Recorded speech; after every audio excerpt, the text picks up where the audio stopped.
Good evening, everyone. They are a trio of burglars so committed to the home that they target, they go to great lengths to get what they want, and they're not afraid to use violence. And in the case we're about to show you, what they get is extremely dangerous in the wrong hands. What they didn't know is they were on camera at the time. Angela Ingram has the story and the video you will only see here on Local 12 News. Angela? Well, Rob, the victims were bound and pistol whipped. Investigators say this was no spur-of-the-moment crime, that the robbers spent time planning this out. In fact, one of the suspects was seen at the home about a week before the home invasion, casing out the property and doing his surveillance of his own. Two suspects are caught on surveillance cameras around 1 in the morning, October 16th. One man kicks the door so hard that the frame gives way at the house on Merwin Avenue. The unsuspecting victims are sleeping. At that point, two subjects entered the house with guns and ordered them down on the ground at gunpoint. Both victims were pistol whipped. While the two robbers are upstairs, a third walks in. Minutes later, you can see the three thieves leaving the house with stolen items: jewelry, money, cash, and this AR-15 rifle, a firearm police do not want in the hands of violent criminals. It will, if shot at a police officer wearing a vest, it would go right through his vest.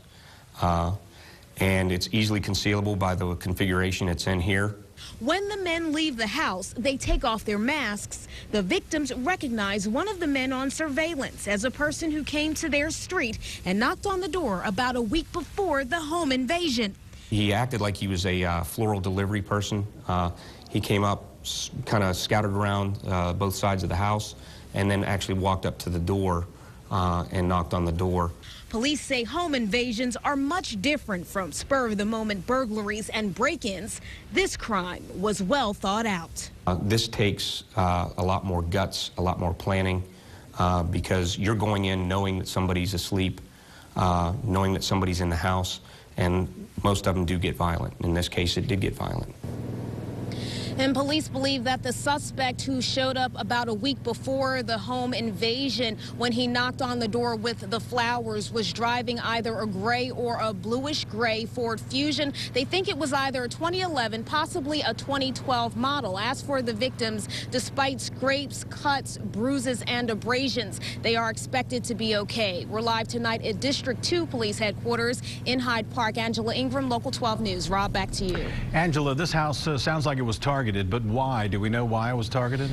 At this point, police have not come up with a possible motive for why this specific house was targeted. However, the victims were able to tell police, despite that surveillance video, they did not recognize those suspects. And when we went to the neighborhood, Rob, it was a very quiet area. It wasn't an area that seemed to be an area where you would see a lot of shootings or high crime. But at this point, why that house, why that specific house is unknown.